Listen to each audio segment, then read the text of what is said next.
விரோதமாய் ரோமர்களுக்கு நீங்க யாரை அடிச்சீங்களோ அவதாய ரட்சகர் அப்படின்னு மார்க் சொல்லுவதற்கு தான் சுவிசேஷத்தை எழுதினார்.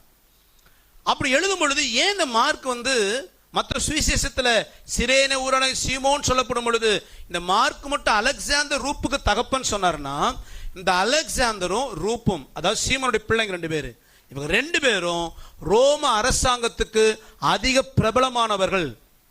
அந்த அரசாங்கத்தில் முக்கிய பதவிகள் இருந்தவர்களாம். அப்பா சிலுவையை சுமக்க மனப்பூர்வமாக ஒப்பு கொடுத்தார். கர்த்தர் பிள்ளைகளை உயர்த்தினார். அல்லேலூயா, அல்லேலூயா.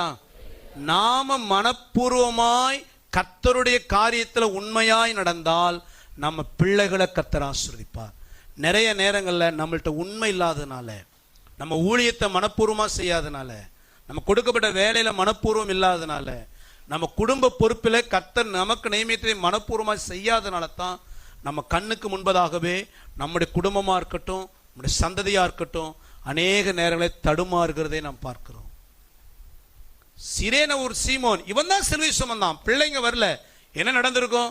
சிலுவை சுமந்த இந்த சீமோன் ஒன்ன புரிஞ்சுக்கிட்டான், இயேசுதான் ரட்சகர். நேரா ஊருக்கு போயிருப்பான். என்ன சொல்லியிருப்பான் பிள்ளைகள்கிட்ட? பலி செலுத்த தான் எருசலேம் போனேன், ஆனா ஒரே ஒரு பலியாக நமக்காய் பலியான தேவகுமாரனையே நான் பார்த்துட்டேன். அல்லேலூயா. இனி நாம் என்ன செய்ய வேணாம்? இனி நாம் பலி செலுத்த வேண்டாம். நமக்காக ஒரு பலியானார், மேசியா நமக்காக பலியானார். அந்த இயேசுதான் நம்ம ரட்சகர்.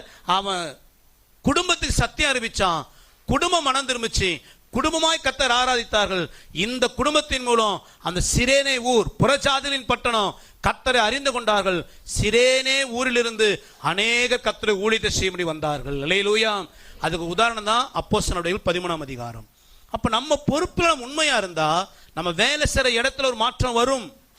உங்க குடும்பத்துல நீங்க தகப்பனா இருக்கிறீங்களா, தாயா இருக்கிறீங்களா, கணவனா இருக்கிற, மனைவியா இருக்கிறீங்களா, பிள்ளைகளா, உங்க பொறுப்பை மனப்பூர்வமா செய்யுங்க. உங்க குடும்பத்துக்குள்ள மாற்றங்கள் வரும். ரட்சிக்கப்படாத புருஷன் ரட்சிக்கப்படுவார். கர்த்தரை அறியாத மனைவி கர்த்தரை அறிந்து கொள்வான். கீழ்ப்படியாத பிள்ளைகள் கீழ்ப்படி. நீங்க மனப்பூர்வமா இருங்க.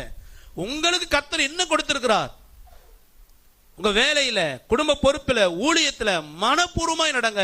உங்க எல்லைகளை கர்த்தர் ஆசீர்வதிப்பார். அல்லேலூயா. 37ஆம் சங்கீதம் 25 வாசித்து பாருங்க. நீதிமான் சந்ததி என்ன செய்யலையா? அப்பத்துக்கு. உங்க சந்ததி ஆசீர்வாதமா இருக்கணும்னா கர்த்தர் நியமிக்கப்பட்ட பாதையில் பொறுமையா ஓடுங்க. சில போராட்டம் வரலாம், குடும்பத்தில் சில பிரச்சனைகள் வரலாம், நீங்க மதிக்கப்படாமல் இருக்கலாம், அற்பமாய் எண்ணப்படலாம், நீங்க தூக்கி எறியப்படலாம். அதே சமயம் உங்க குடும்பத்துக்கு ஜெபிக்கும்படி கர்த்தர் கொடுத்த பொறுப்பில் மனப்பூர்வமாய் செய்யுங்க. உங்க குடும்பத்தினுடைய தேவைகளை சந்திக்கும்படியான பொறுப்பை மனப்பூர்வமாய் செய்யுங்க. உங்க குடும்பத்தை பராமரிக்க வேண்டிய பொறுப்பை மனப்பூர்வமாய் செய்யுங்க. உங்க கர்த்தர் கொடுத்த ஊழியத்தை மனப்பூர்வமாய் செய்யுங்க. வேலையில மனப்பூர்வமாய் இருங்க. கர்த்தர் நிச்சயமாய் உங்க கடினமான பாதைகளை மகிமையாய் மாற்றுவார். அல்லேலூயா.